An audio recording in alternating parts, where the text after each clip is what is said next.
மண்டல வாரியா நம்ம யார் வெற்றி பெற போறாங்க அப்படின்றத பார்த்துட்டு இருக்கோம். அடுத்தபடியா நம்ம பார்க்க இருக்கக்கூடிய மண்டலம் கொங்கு மண்டலத்தை பார்க்க இருக்கிறோம்.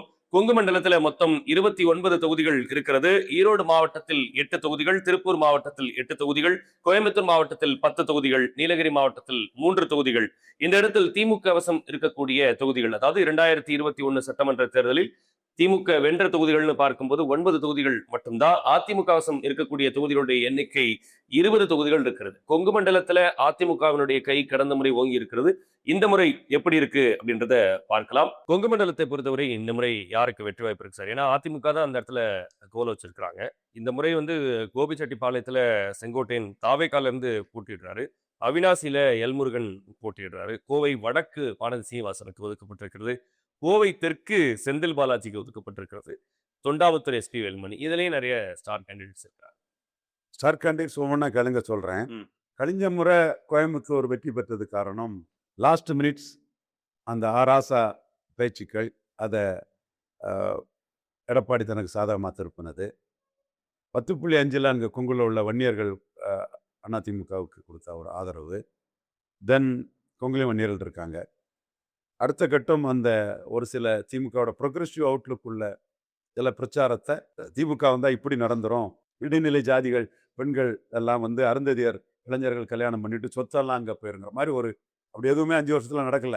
ஆனால் அன்னைக்கு ஒரு த்ரெட்டை அருந்ததியர் மற்ற அட்டோனி பிரி சகோதரர்கள் இது நடந்துருங்கிற மாதிரி ஒரு த்ரெட்டை கொடுத்த ஒரு பிரச்சாரம். இந்த தான் திமுக சீப்பாக பெரிய அளவு வர வேண்டிய கொங்கு மண்டலம் ஒரு பின்னடைவை சந்திச்சு 1/3 2/3ங்கிற நிலைமைக்கு கீழே போயிட்டு. ஓகே, இப்போ கொங்கு மண்டலத்தில் திமுகவுக்கு அட்வான்டேஜுங்கிறது ஒன்று, ஓபிஎஸ்ஸை நீக்கினதுனால அது பொதுத்தள கட்சி அதிமுகங்கிறதுல அது ஒரு கொங்கு வேளாளர் கட்சிங்கிற மாதிரிப்பட்ட ஒரு இமேஜி விழுந்துடுச்சு. அன்னைக்கு ஒரே இலையில் ஓபிஎஸ், ஒரே இலையில் இபிஎஸ்ன்னு இருந்தபோது 2 50-50ங்கிற மாதிரி ஒரு பொதுத்தள கட்சின்னு இருந்தது.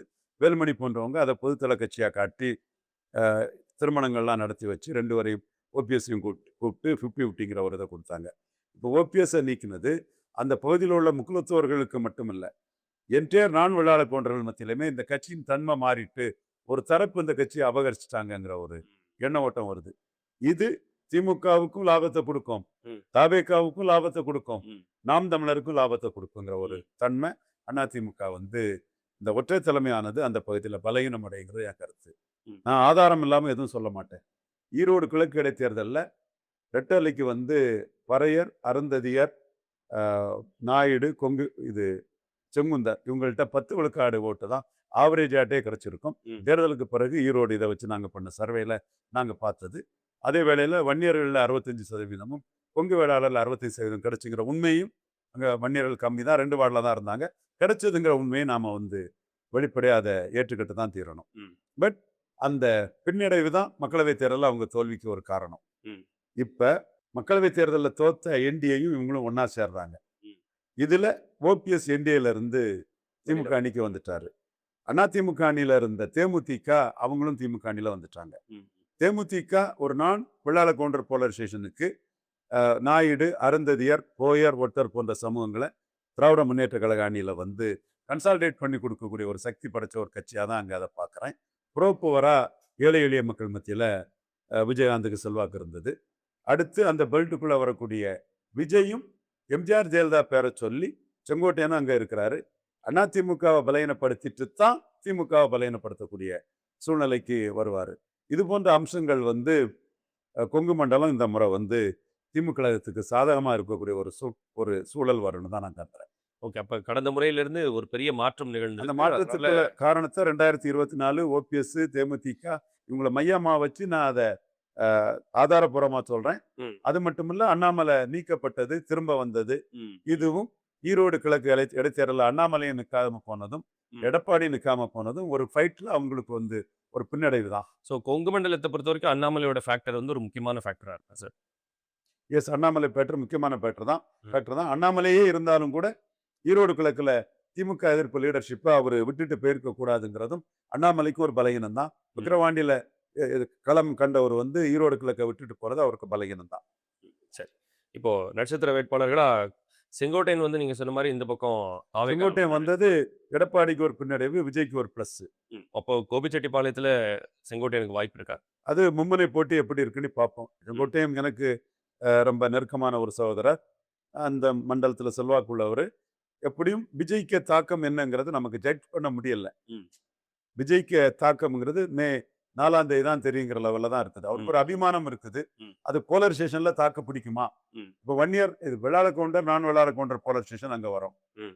அதையும் தாண்டி அங்க வந்து அ தெலுங்கு தாய்மொழி மக்களை திமுக கிட்ட கன்சாலிடேட் ஆயிட்டு தான் இருக்கிறாங்க. ம். மேலும் கன்சாலிடேட் ஆகக்கூடிய அளவுக்கு ஈரோடு கிழக்குல நின்னு சீமான் பறையர் தேவேந்திர குல வேளாளருக்கு 5 விழுக்காடு இடஒதுக்கீட்டை உயர்த்தி கேட்டு அருந்ததியர்களும் நாயுடுகளும் 100% டிஎம்கேல கன்சால்டேட் ஆனது. ம். மீண்டும் ஒரு போலரைசேஷன் அந்த இடத்துக்குள்ள இருக்கும்னா, போலரைசேஷனுக்குள்ள விஜய்க்கு அருந்ததியர் அபிமானிகள், விஜய்க்கு தேவேந்திர குல வேளாளர் அபிமானிகள், இவங்க வாக்கெல்லாம் எப்படி கடைசி நேரத்துல அது பதிவாகும்? விஜயை நம்பி நிற்கிறாங்களா? அல்லது அவர் நிற்க மாட்டாரு, நம்ம ஏன் நிற்கணும்? இவரு நிற்க மாட்டாரு, நம்ம ஏன் நின்று ஏமாறணும்னு அது போலரைசேஷன்ல திராவிட முன்னேற்ற கழகத்துக்கும் ஓரளவு சீமானுக்கும் அதிமுகவுக்கும் அது போலரைஸ்ட் ஆகுதா? அதுதான் இப்ப இங்க முக்கியமான விஷயம். ம். கவுண்டர் ரசிகர்கள் வந்து எடப்பாடி கூட தான் நின்னுருவாங்கன்னு சொல்றாங்க. அந்த பகுதியில விஜயால தாக்கு பிடிக்க முடியாதுங்கிற சூழ்நிலையில தான் எடப்பாடி கூட்டத்துக்கு வந்து அவங்க வரவேற்பெல்லாம் கொடுத்தாங்கங்கிற ஒரு கருத்தும் இருக்குது. அப்ப இதே இடத்துக்குள்ள பிற சமூக ரசிகர்கள் எப்படி முடிவெடுப்பாங்க? நடக்கக்கூடிய போலரைசேஷனுக்குள்ள 2 தரப்பும் விஜய் கிட்ட ஸ்டெடியா நின்று ம். அபிமானிகள் வாக்காளர்களா மாறுவாங்களா? ஈரோடு கிழக்குல விஜய் நின்று இருக்கணும். களத்தை விட்டு ஓடின கோழை நாய்கள்னு சீமான் அவர் அடிக்கக்கூடிய அளவுக்கு அவர் களத்தை விட்டு போயிருக்க கூடாது.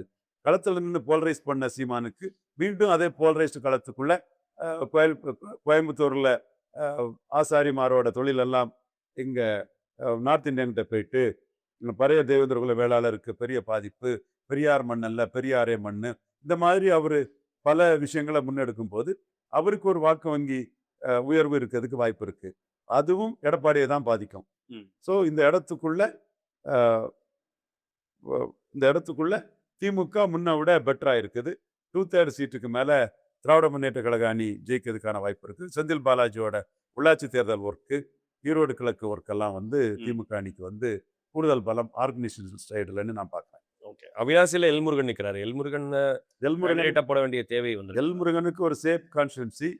பாஜகவோட கணக்கு அது அதிமுக பாஜக கூட்டணி ஆட்சி வந்தா எல்முருகன் ஒரு துணை முதல்வருங்கிற அளவுக்கு ஒரு வெயிட்டான ஒரு இதுல இருப்பாரு. மத்திய அமைச்சரா இருக்கிறவரு.